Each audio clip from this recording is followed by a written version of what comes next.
We want to start here with some breaking news. A shooting at a Kansas City bar overnight, leaving 4 people dead.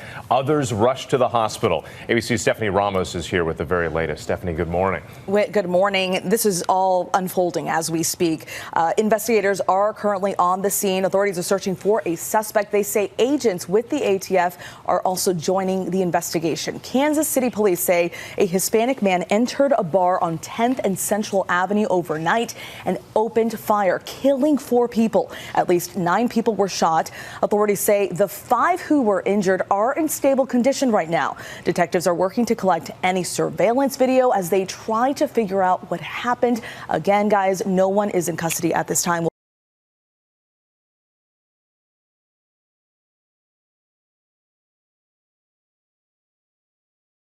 We start this morning with the outrage in Britain. The wife of a U.S. diplomat is reportedly suspected in a fatal car crash, and now she's left the country claiming diplomatic immunity. Eva, good morning. British police say they were about to arrest and formally interview the American woman accused of crashing into the young Brit. But police now say that woman has left the U.K. and is believed to be back here in the U.S. This morning, a grieving family in the UK is at the center of an international diplomatic incident. The parents of 19-year-old Harry Dunn, killed in a head-on crash this past August, say they just cannot believe the suspect, a 42-year-old American woman, the wife of an American diplomat, claimed diplomatic immunity, leaving the country legally while in the middle of an investigation.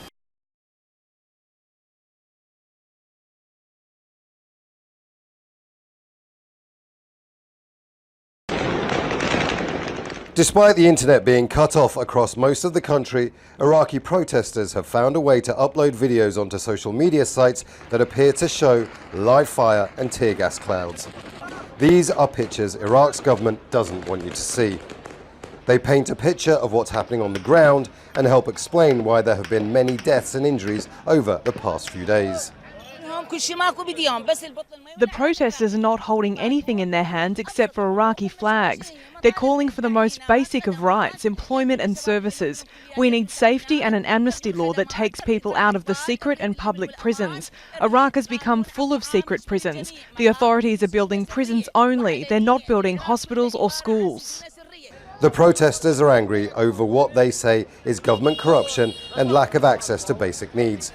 A curfew that's been in place in Baghdad has now ended, but the situation is still tense.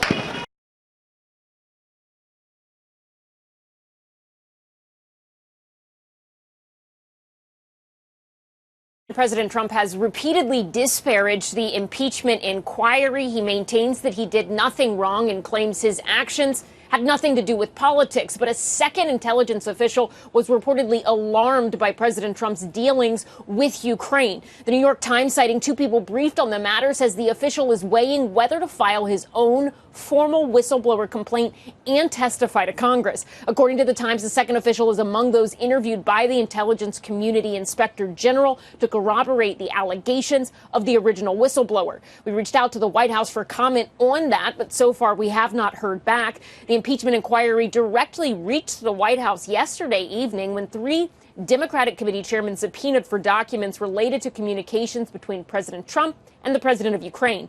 The chairmen say President Trump forced their hand here after ignoring repeated requests for documents, requests that began with a letter in early September. White House Press Secretary Stephanie Grisham previously criticized the request as wasted time and taxpayer dollars that will ultimately show the president did nothing wrong.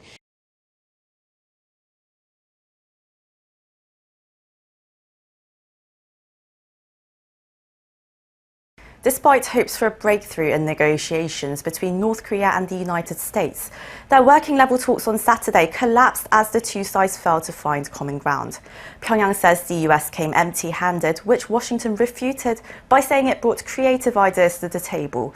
The much-anticipated working-level talks between North Korea and the U.S. fell apart without any tangible results, as the U.S. went in the negotiating table empty-handed, according to the North Korean delegation. The U.S. raised expectations by offering suggestions like a flexible approach, new method, and creative solutions, but they have disappointed us greatly and dampened their enthusiasm for negotiation by bringing nothing to the negotiation table.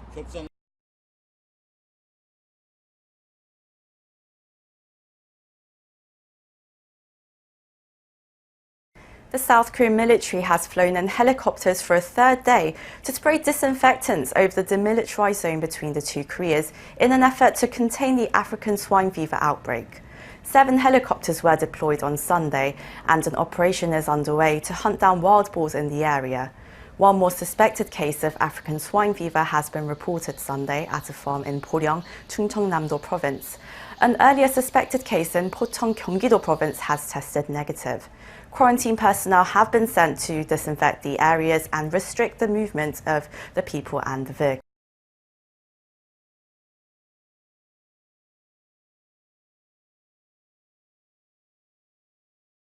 A man who overslept when he was supposed to be serving jury duty paid for it with a jail sentence.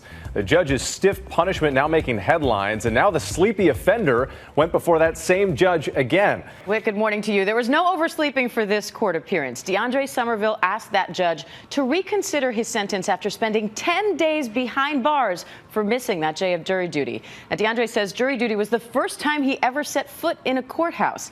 Now, after a new ruling by the judge, it looks like he'll be spending a lot more time there. I've never been in jail. I'm not made for jail. This young man is now working to clear his record after spending 10 days behind bars for missing jury duty. This was an immature decision that I made, and I paid the price for my freedom. 21-year-old DeAndre Somerville was sworn in as a juror for a civil case in August. He was scheduled to appear the next morning, but says he missed his alarm and overslept.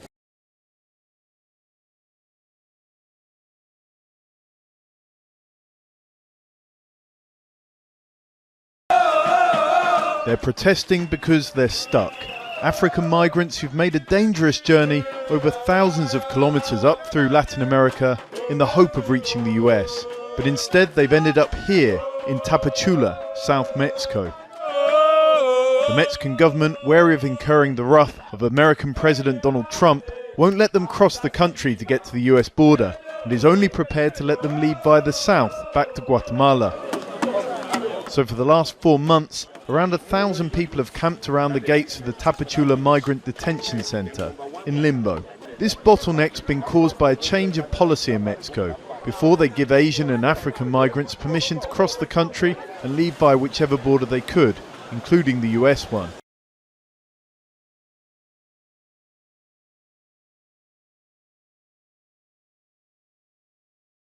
They have been fighting for justice for decades but are not giving up. Plantation workers in Nicaragua want compensation for the damage done to their health by American-made pesticides.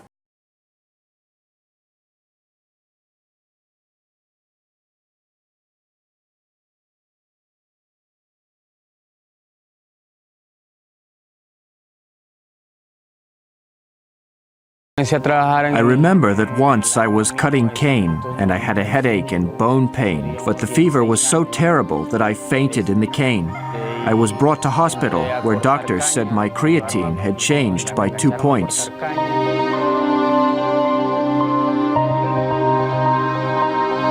Supposedly the poison they sprayed came from the planes while we were cutting the cane. The poison entered our bodies, so we were being affected all the time.